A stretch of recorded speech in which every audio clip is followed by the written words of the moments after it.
लेखक की इच्छा है कि जब लेखक मर जाए तो उन्हें मरी हुई जगह पर ही 7 से 8 दिन तक पड़े रहने देना।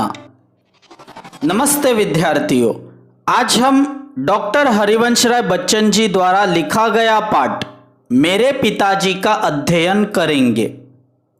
डॉक्टर हरिवंश राय बच्चन जी के पिताजी का नाम है प्रताप नारायण श्रीवास्तव। इस पाठ में हमें प्रताप जी का रहन सहन, उनके कार्य, उनके विचार और इन सब का लेखक पर पड़ा असर इस विषय में सीखने मिलेगा। पहला पैराग्राफ है, पॉइनियर प्रेस में प्रताप की समय की पाबंदी, शुद्ध स्वच्छ लिखावट, सही साफ हिसाब किताब रखने की आदत, विनम्र निश्चल व्यवहार ने बहुत जल्दी उनको विशिष्टता दे दी। अपना काम खत्म करके वे सहयोगी क्लार्कों का पिछड़ा काम भी अपनी मेज पर रख लेते और दफ्तर बंद हो जाने के घंटों बाद रात देर तक काम में जुटे रहते। इस प्रकार वे अधिकारियों और सहकर्मियों दोनों के प्रिय बन गए। घर से दफ्तर 4 मील होगा, कुछ कम भी हो सकता है। फासले के मामले में मेरा अनुमान हमेशा गलत होता है, ज़्यादा की तरफ। वे पैदल ही आते जाते, शायद पैसे बचाने की गरज से। साइकिल न उन्होंने खरीदी न उसकी सवारी की। इस पैराग्राफ में हमें प्रताप जी के काम करने का स्थान और वहां पर उनका व्यवहार पता चला। प्रताप जी पॉइनियर प्रेस में काम करते थे। घर से पॉइनियर प्रेस की दूरी 4 किलोमीटर के आसपास थी। प्रताप जी अपना कार्य पूर्ण करने के बाद अपने दोस्तों को उनके कार्य पूर्ण करने में मदद भी करते थे।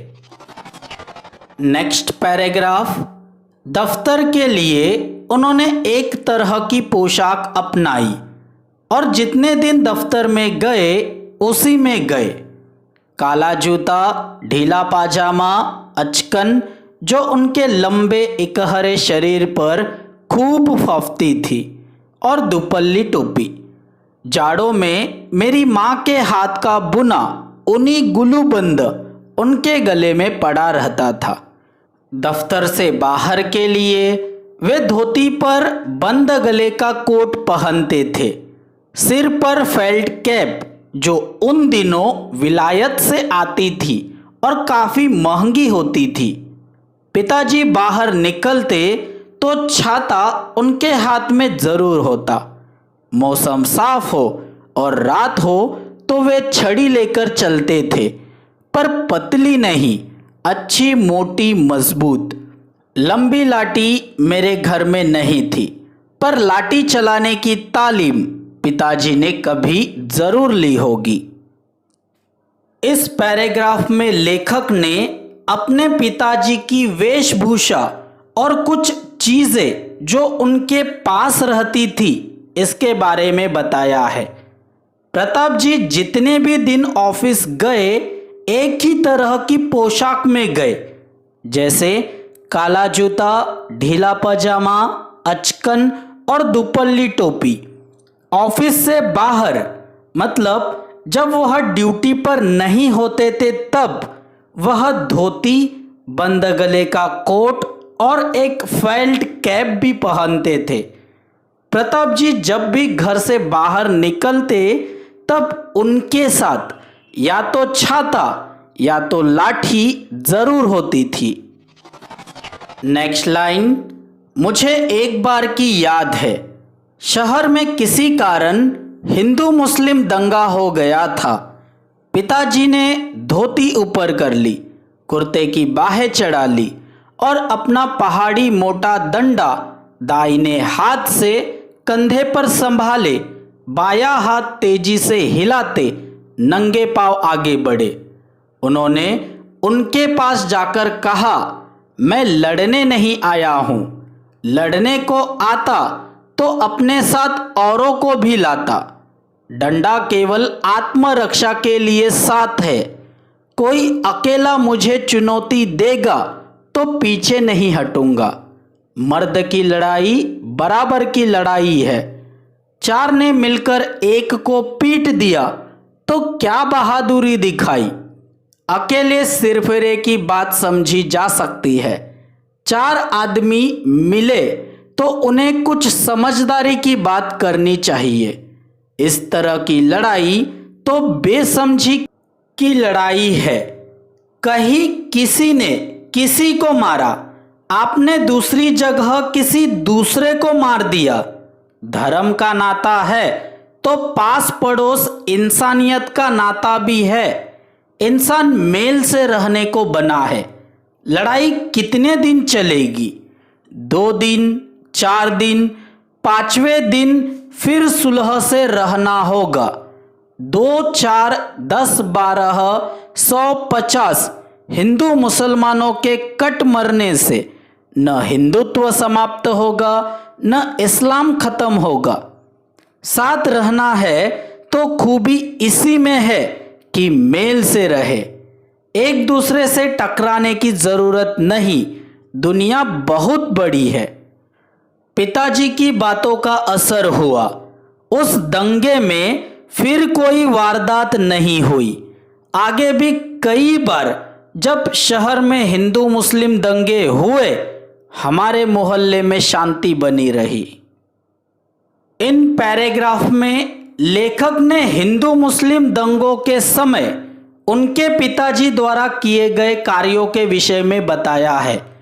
इन पैराग्राफ से हमें लेखक के पिताजी की तार्किक और उच्च कोटि की बुद्धि, उनके अंदर बसी इंसानियत की भावना और उनकी वैचारिक उच्चता का पता चलता है।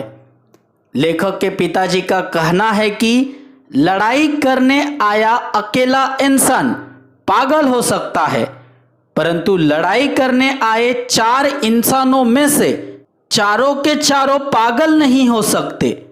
लड़ाई से लोग खत्म होते हैं, रिलीजन नहीं। इसीलिए लड़ाई की अपेक्षा मिलजुल कर एक साथ रहने में ही समझदारी है। लेखक के पिताजी के इन्हीं विचारों के कारण उनके मोहल्ले में फिर कभी भी हिंदू मुस्लिम के बीच दंगे नहीं हुए। Next paragraph. मेरे पिता का दैनिक जीवन प्राय एक ढर्रे पर चलने वाला, नियमबद्ध और नैमित्तिक था। वे सवेरे 3 बजे उठते, शौच आदि से निवृत्त होते और ठीक 3:30 बजे गंगा स्नान के लिए चले जाते। पैदल आते। गंगा जी घर से 3-4 मील के फासले पर होंगी। वे ठीक 6:30 बजे नहाकर लौटते। साथ में एक सुराही गंगा जल भी लाते और पूजा पर बैठ जाते। पूजा के लिए जीने के नीचे एक छोटी सी कोठरी थी। बगल की दीवार में एक अलमारी थी। उस पर एक बस्ते में बंधी 2 पुस्तकें रखी रहती, एक रामचरितमानस और दूसरी गीता। पूजा की कोठरी में कोई मूर्ति न थी। दीवार से राम, कृष्ण, शिव, गणेश, हनुमान, सरस्वती, लक्ष्मी, दुर्गा की शीशे जड़ी छोटी छोटी तस्वीरें लटकी थी। पिताजी को बहुत झुककर उस कोठरी में जाना होता और अब वे उसमें बैठ जाते तो बस इतनी ही जगह बचती कि सामने रेहल रखकर उस पर पोथियाँ खोली जा सके। वे मानस का नवाहिक पाठ करते थे, यानी प्रतिदिन इतना कि 9 दिन में पूरी रामायण समाप्त हो जाए। उनकी मानस की पोथी में जो अब तक मेरे पास है, उन्हीं के हाथ के नवाहिक के निशान लगे हैं। पाठ वे स्वस्वर करते थे। उनकी आवाज़ सुरीली नहीं थी। गाते मैंने उनको कभी नहीं सुना, पर उनका स्वर साफ, सप्रान और लयपूर्ण था और कोठरी से निकली उनकी आवाज़ सारे घर में गूंजती थी। इस पैराग्राफ में लेखक द्वारा अपने पिताजी की डेली रूटीन बताई गई है। लेखक के पिताजी रोज 3 बजे उठ जाते, 3:30 बजे गंगा स्नान करने निकल जाते। गंगा नदी इनके घर से 3 या 4 किलोमीटर दूर थी। 6:30 बजे घर आकर पूजा के लिए बैठ जाते। पूजा में वह रामचरितमानस और गीता पढ़ते थे। रामचरितमानस को वह इतना ही पढ़ते थे जिससे 9 दिनों में रामचरितमानस पूरा समाप्त हो जाए। यही उनकी डेली रूटीन थी। नेक्स्ट लाइन, आवाज़ की पहली स्मृति मुझे उनके मानस पाठ के स्वर की है और जब तक मैं उनके साथ रहा प्रतिदिन उनके पास का स्वर मेरे कानों में गया। मैं कल्पना करता हूँ कि सौरी में जन्म के पहले दिन से ही मैंने उनका पाठ स्वर सुनना शुरू कर दिया होगा। सौरी पूजा की कोठरी के सामने दलान के एक सिरे पर बनाई जाती थी। राधा बताया करती थी कि जब मैं बच्चा था तब चाहे कितना ही रोता क्यों न हो, जैसे ही मेरा खटोला पूजा की कोठरी के सामने लाकर डाल दिया जाता मैं चुप हो जाता था, जैसे मैं भी पिताजी का मानस पाठ सुन रहा हूँ। मेरी माता तथा परिवार के अन्य लोग इसमें मेरे पूर्व जन्म के धार्मिक संस्कार की कल्पना करते थे। अब मैं ऐसा समझता हूँ यह मेरे पिताजी के स्वर की लिफ्ट या लय थी जो मुझे शांत कर देती थी। इतना मैं ज़रूर मानता हूँ कि इन श्रवण संस्कारों ने उस समय अद्भुत रूप से मेरी सहायता की होगी जब मैं गीता को जनगीता का रूप दे रहा था, अवधी भाषा में, मानस की शैली में। अज्ञात रूप से मेरे अवचेतन और ज्ञात रूप से मेरे चेतन की शिरा शिरा मानस की ध्वनियों से भीगी हुई थी। इस पैराग्राफ में पिताजी की पूजा का लेखक पर हुए असर के बारे में बताया गया है। लेखक का कहना है कि उन्होंने सबसे पहले, मतलब उनके जन्म के बाद उन्होंने सबसे पहले कोई आवाज़ सुनी है तो वह पिता की रामचरितमानस पढ़ते हुए की आवाज़ ही है। लेखक का कहना है कि वह बचपन से रामचरितमानस और गीता सुनते आ रहे हैं। इसका उपयोग गीता को जनगीता, मतलब गीता को आसान भाषा में लिखने के लिए हुआ। नेक्स्ट पैराग्राफ, पिताजी मौन रहकर गीता पढ़ते थे, शायद चिंतन करने की दृष्टि से। मानस में वे बहा करते थे। संस्कृत का उन्हें साधारण ज्ञान था। मानस में आए संस्कृत अंशों को वे शुद्धता और सुस्पष्टता से पढ़ते थे, पर संस्कृत से वह उच्चारण सुख अनुभव नहीं करते थे जो अवधी से। कविता सस्वर पढ़ने का मुझे भी शौक है। ब्रज और अवधी की कविता मैं घंटों पढ़ सकता हूँ। मानस का तो सस्वर अखंड पाठ मैंने कई बार किया है, पर मानस की बात ही और है। खड़ी बोली की कविता मैं घंटे भर भी पढ़ूं तो मेरी जीभ ऐंठने लगती है। उर्दू के साथ यह बात नहीं है। खड़ी बोली कविता ने कहते हुए खेद होता है, मानस की सूक्ष्म शिराओं को अभी कम ही छुआ है। वह जीवन से उठी हुई कम लगती है, कोश से उतरी हुई अधिक। कारणों पर यहाँ न जाऊंगा। इस पैराग्राफ में संस्कृत, अवधी, ब्रज, खड़ी बोली और उर्दू आदि विविध बोली भाषा का उल्लेख आया है। इन सभी भाषाओं में से अवधी भाषा में लिखा गया पढ़ने से लेखक और लेखक के पिताजी को आनंद प्राप्त होता था। ऐसा क्यों? क्योंकि अवधी इनकी मातृभाषा थी। Next paragraph. पूजा से पिताजी ठीक 8:30 बजे उठते। उस समय तक मेरी माताजी भोजन तैयार कर देती। वे रसोई में बैठकर भोजन करते और कपड़े पहन 9 बजते बजते दफ्तर के लिए रवाना हो जाते। किसी किसी दिन ऐसा भी होता कि किसी कारण भोजन समय पर तैयार न होता। पिताजी को बहुत गुस्सा आता, माँ कांपने लगती, पर गुस्सा निकालने का समय भी उनके पास न होता। वे जल्दी जल्दी कपड़े पहनते और बगैर खाए दफ्तर के लिए चल पड़ते। अपनी 35 वर्ष की नौकरी में वे कहा करते थे, एक दिन वे दफ्तर देर से नहीं पहुँचे। मेरी माताजी जल्दी जल्दी पूरियाँ बनाती और एक डिब्बे में खाना रख कर मोहल्ले के किसी आदमी से दफ्तर भिजवाती, और जब तक आदमी मेरे पिताजी को खाना खिलाकर वापस न आ जाता वे भोजन न करती। जब कोई जाने वाला न मिलता तो उनका भी दिन भर का उपवास होता। घर की 3 बूढ़ियाँ, राधा, मेरी दादी और महारानी की बातें सुनने को ऊपर से मिलती। मेरी माँ न खाती तो वे कैसे खाती, पर अपनी भूख का गुस्सा वे दिन भर माँ पर उतारती रहती। पिताजी के दफ्तर से लौटने का कोई ठीक समय नहीं था। नौकरी के प्रारंभिक वर्षों में प्राय देर से लौटते थे, 8-9 बजे, इससे भी अधिक देरी से, और खाना खाकर सो जाते थे। बात को जब कुछ जल्दी आने लगे तो खाना खाने से पहले कुछ देर पढ़ते, कभी खाना खाने के बाद भी, और कभी तो घूमने निकल जाते।